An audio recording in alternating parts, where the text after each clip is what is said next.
More than 100 years have passed since the RMS Titanic sank, claiming the lives of an estimated 1,500 people.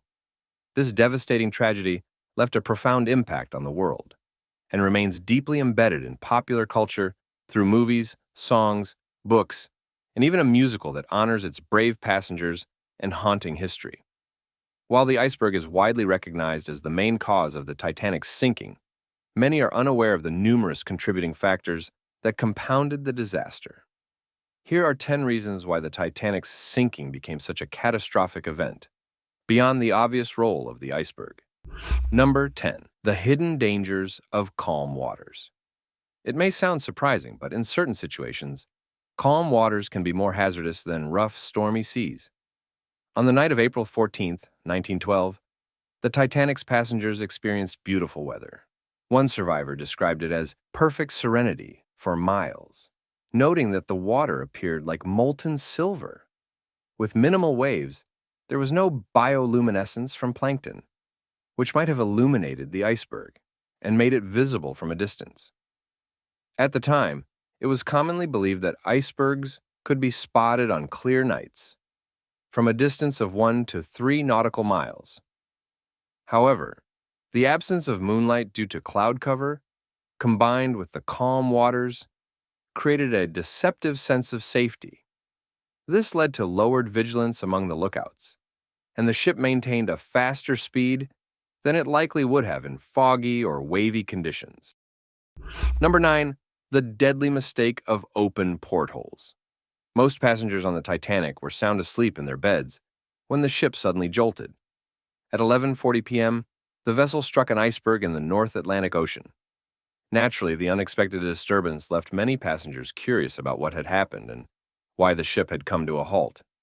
Eager to investigate, people opened their porthole windows to look outside.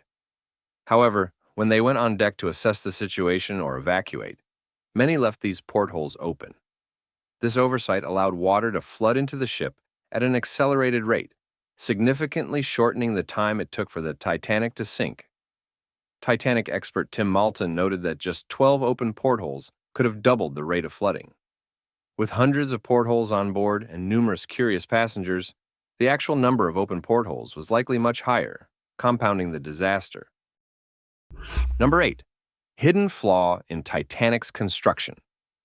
In 1912, ships like the Titanic were constructed using steel hull plates held together by rivets, hammered in by hand, a stark contrast to today's welding techniques with oxyacetylene torches. Recent research by metallurgists Tim Foakey and Jennifer Hooper McCarthy revealed that the materials used for the Titanic's construction were of exceptionally low quality, far more hazardous than the standard materials used in luxury liners of that era.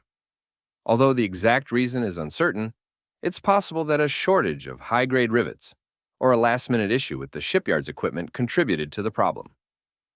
Folk and McCarthy explained that the rivets actually used in the Titanic would have been much more prone to tearing apart compared to the sturdier ones originally intended. Number 7. The ignored ice warning. Captain Edward Smith received several ice warnings from nearby ships on the morning of the Titanic's fateful journey. The ship's course was adjusted slightly to steer clear of the ice, but as the evening of April 14th progressed, 9 additional warnings arrived as the Titanic continued westward.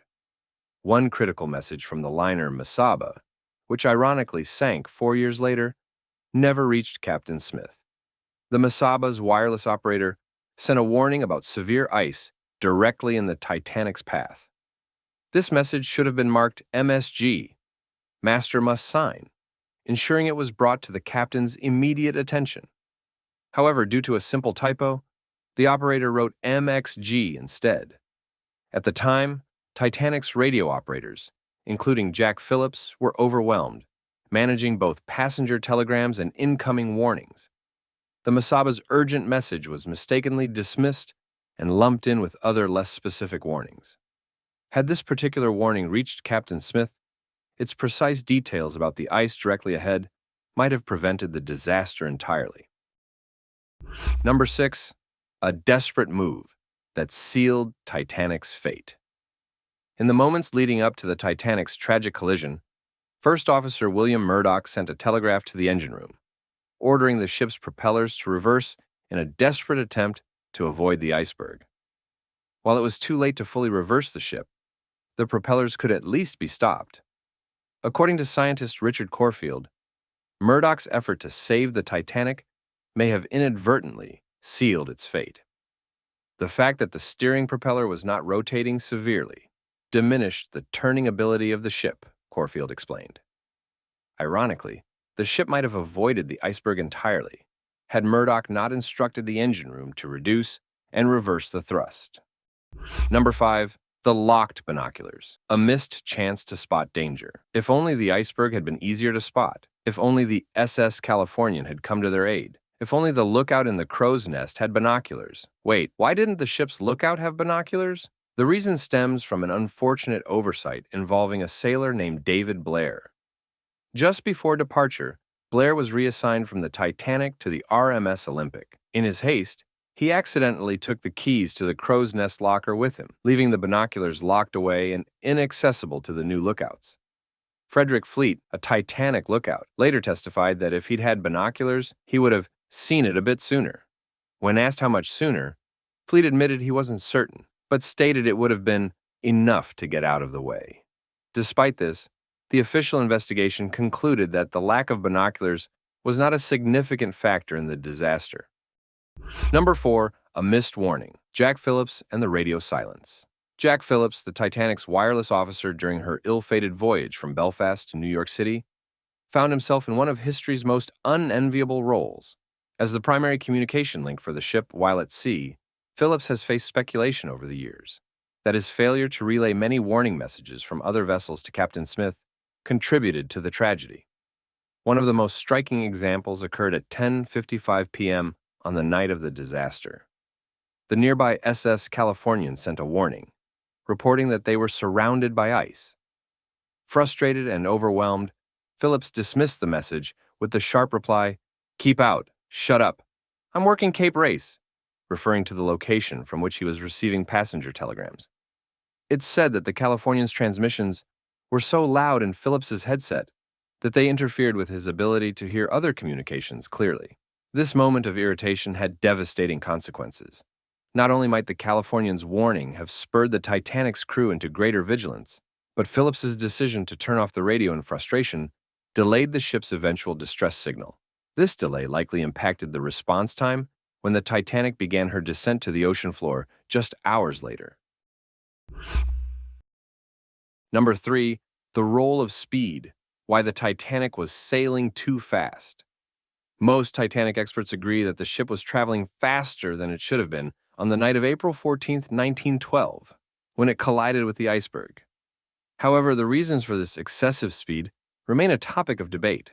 One widely discussed theory suggests that Captain Smith was attempting to set a new record for crossing the Atlantic in a White Star Line vessel. Another rumor claims Smith was concerned about arriving late in New York City and, under pressure from Bruce Ismay, the White Star Line director, decided to maintain a higher speed. At the time of the collision, the Titanic was moving at 22 knots, just 2 knots below her maximum speed. In Captain Smith's defense, many ships in similar situations would have been traveling at comparable speeds. Maritime guidelines of the era often recommended moving quickly through hazardous areas to reduce exposure to potential dangers. Regardless of the justification, it's clear that the Titanic's speed contributed to the severity of the disaster. Had the ship been traveling at a slower pace, the impact with the iceberg likely would have caused significantly less damage. Number 2. The coal fire theory, an overlooked factor in the Titanic's sinking. Sailing on a ship that had experienced a fire might seem alarming today, but in 1912, it was a common occurrence. Steamships frequently faced coal fires due to spontaneous combustion, and the Titanic was no exception. On April 13th, a small fire broke out in one of the ship's coal bunkers. At the time, this incident was deemed routine and was not considered a serious concern. However, later investigations into the Titanic's sinking suggested that this fire might have been a contributing factor to the disaster. The coal bunker was located adjacent to the ship's hull, raising the possibility that the fire had weakened the structure, making the Titanic more vulnerable when it struck the iceberg. Although this theory was presented during the 1912 inquiry into the tragedy, it was not extensively investigated. Historian Sinan Maloney suggests that the presiding judge, who may have had personal shipping interests, could have chosen not to pursue the matter to protect Ireland's commercial reputation. Number 1. Two captains, Edward Smith and Stanley Lord. Captain Edward Smith of the Titanic is often remembered as a noble figure, a man who chose to go down with his ship, sacrificing his life in an act of honor. His legacy has been celebrated through books, films, and museums.